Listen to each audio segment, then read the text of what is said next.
Nous sommes le 1er mars 2022. Vous êtes bien en train d'écouter Akhbar al-Bled.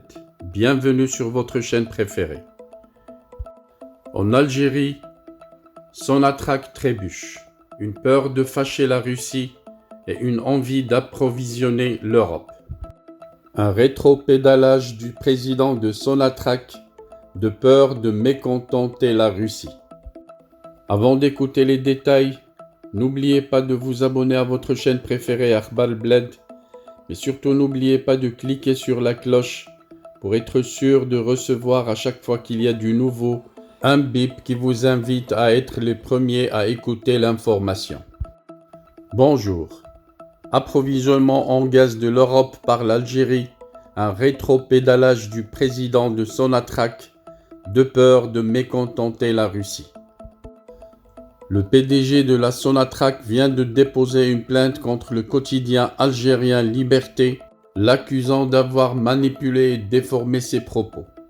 Dans les faits, il s'agit là d'un rétropédalage du PDG sur incitation du régime algérien qui est tétanisé à l'idée d'irriter la Russie, son fournisseur d'armes. En fait, dimanche dernier, le président directeur général de la Sonatrach, Tawfiq Haggar, porté par la flambée des cours du baril de pétrole, accordé un entretien au quotidien Liberté Algérie. Il y revient longuement sur la crise ukrainienne et la crainte qu'elle n'accentue les tensions sur le marché gazier européen et perturbe les approvisionnements en gaz du vieux continent, trop dépendant du gaz russe. Surfant sur l'embellie des cours du gaz, Tawfiq Haggar souligne ainsi que la Sonatrach entretient des relations commerciales historiques avec des partenaires européens, notamment espagnols et italiens, qui considèrent la Compagnie nationale des hydrocarbures comme un fournisseur fiable et un acteur important et stratégique sur le marché du gaz, avant d'ajouter que l'entreprise dispose d'une capacité non utilisée sur le gazoduc transméditerranéen qui pourrait être utilisé pour augmenter les approvisionnements du marché européen. En clair, face au risque de baisse de l'approvisionnement du marché européen, l'Algérie se proposait d'augmenter ses livraisons de gaz à l'Europe en utilisant la capacité de 10 milliards de mètres cubes du gazoduc reliant l'Algérie à l'Italie via la Tunisie. En gros, l'Algérie se porte volontairement pour aider le vieux continent à réduire sa dépendance au gaz russe. Et pour atteindre cet objectif, le PDG de Sonatrach a fait cette confidence explosive au journal Liberté, nous prévoyant d'investir 8 milliards de dollars en 2022.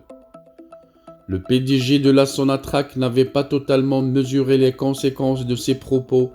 Le lendemain de cette déclaration, le ministre italien des Affaires étrangères Luigi Di Maio s'est en effet rendu à Alger pour discuter de cette possibilité d'une livraison augmentée de gaz via le gazoduc Transmed reliant les deux pays afin de compenser une éventuelle baisse côté russe, sachant que 45% du gaz importé par la péninsule provient de la Russie. La sortie du PDG de Sonatrach surprend à plus d'un titre. D'abord, elle est en contradiction avec les déclarations des pays exportateurs de gaz dans l'Algérie, réunis dernièrement à Doha au Qatar, et qui avaient clairement affiché leur incapacité à augmenter rapidement leur approvisionnement à l'Europe. Ensuite, politiquement, elle témoigne d'un opportunisme qui risque de mécontenter fortement Moscou, à la fois principal allié de la junte militaire algérienne et son premier fournisseur en armement. Les dirigeants algériens se sont vite rendus compte que les propos du PDG de Sonatrach n'allaient certainement pas plaire à la Russie.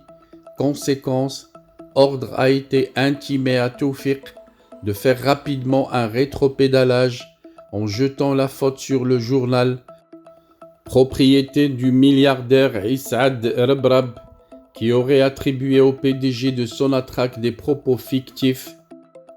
C'est ainsi en catastrophe que Tawfiq Haggar a été obligé de démentir le contenu de son entretien en accusant Liberté Algérie d'avoir manipulé et déformé ses propos.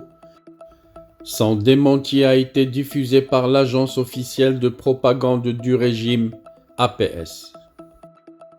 Mieux encore, pour faire amende honorable auprès des Russes, le PDG est allé jusqu'à déposer plainte contre le quotidien. Une chose est sûre, ce rétropédalage est à la fois symptomatique du chaos qui règne au plus haut niveau de l'État et de l'alignement aveugle du régime militaire sur la Russie, sous la houlette de vieux généraux algériens qui tiennent le régime et s'enrichissent grâce aux commissions que génèrent les importants contrats d'armement russes. D'ailleurs, cette crainte de déplaire au régime de Poutine s'illustre également par le fait que l'Algérie est le seul pays arabe, et probablement même l'un des rares pays au monde, à ne pas demander à ses étudiants de quitter l'Ukraine et à ne pas mettre en place un plan d'évacuation pour ses ressortissants, alors que le pays a enregistré dimanche la mort d'un de ses étudiants en Ukraine.